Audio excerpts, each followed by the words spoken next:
Black Power, Brother Sean. This is Sister Michelle, Chief of Staff for Tampa, St. Petersburg, chapter of the New Black Panthers Party. Black Power. I just want to say to all the listeners that's on this phone call, if you are having any doubts about getting suited, booted, and armed up for this race war that we in that has never ended, let me tell you something. The things that's about to happen to these honkies, these crackers, these pigs, these pink people, these motherfucking purple people, it has been long overdue. Yeah, but what she said was right. We got to suit up and boot up. We got to suit up and boot up and get prepared for the war that we're in. This stuff got to boil over.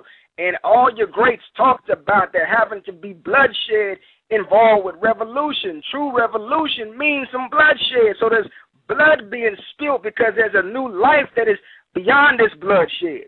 There's a new reality that is built upon your original African principles and spiritualities and values and norms that is beyond this bloodshed. But we got to go through it.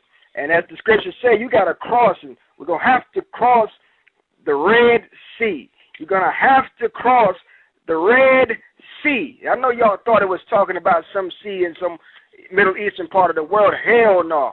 We're talking about some blood. You're going to have to cross some blood and go through some blood and some battles. And there are those who wish they could stand in this hour to see the destruction of the devil's world and the devil's society. And I ain't talking about no dude underneath the ground with a pitchfork and pantyhose.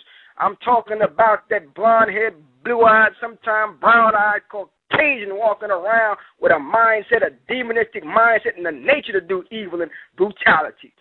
I say to everyone that is on this call right now, I'm coming out of the gates like that greyhound on that rabbit's ass. And his prize, my prize right now this evening is going to be the bounty, the arrest, dead or alive, for George Zimmerman. You feel me? To every brother, to every female, I am for violence if nonviolence means we continue postponing a solution to the American black man's problem just to avoid violence. You feel me? It's time to wake up. I don't know how else. It's in me to fight. It's in me to raise up soldiers. It's in me that every time my feet touch the ground, the state of Florida, these crackers, they scared. I'm telling you right now, I'm kind of pissed off right now that the state of Florida ain't on fire. This could not have happened in L.A. because them brothers up there are not scared to riot. This could not have happened in St. Petersburg, Florida, where the black men over there ain't scared to kill a cracker. This is real. If we're attacked anywhere in the world, we would defend ourselves by any means necessary. We have proposed and we're pushing forward with a national strike and walk out on this, cracking on this beast and on these bastards. We are proposing and pushing for our people that you hit them in the pocket where it hurts. You starve capitalism.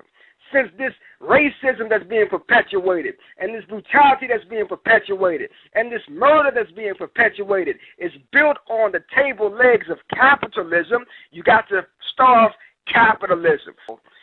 What you're saying is real. An active war has been declared on us. We don't have no choice but to fight. But I want to say that we have to be trained how to fight. See, the whole purpose of the maneuvers that's happening in Sanford is to train in self-defense, because many of us think we're prepared for a battle, just like many of us think we're prepared for a fight. But if you are not training, if you're not stocking up water, if you're not stocking up food, if you're not stocking up weapons and artillery and survival, books and gas masks and flashlights and canteens and ready-to-eat meals and all that, if you're not stocking that up, I don't know how serious we are right now. Absolutely, we want the complete removal of capitalism. Why? Because capitalism sets up a class structure and a class society, as I said in the beginning, of the haves and have-nots, that is the pivotal point is racism. It is racism that keeps and perpetuates a capitalistic motion. And so, yes, we want capitalism completely eradicated, especially from the minds and hearts and dealings of black people.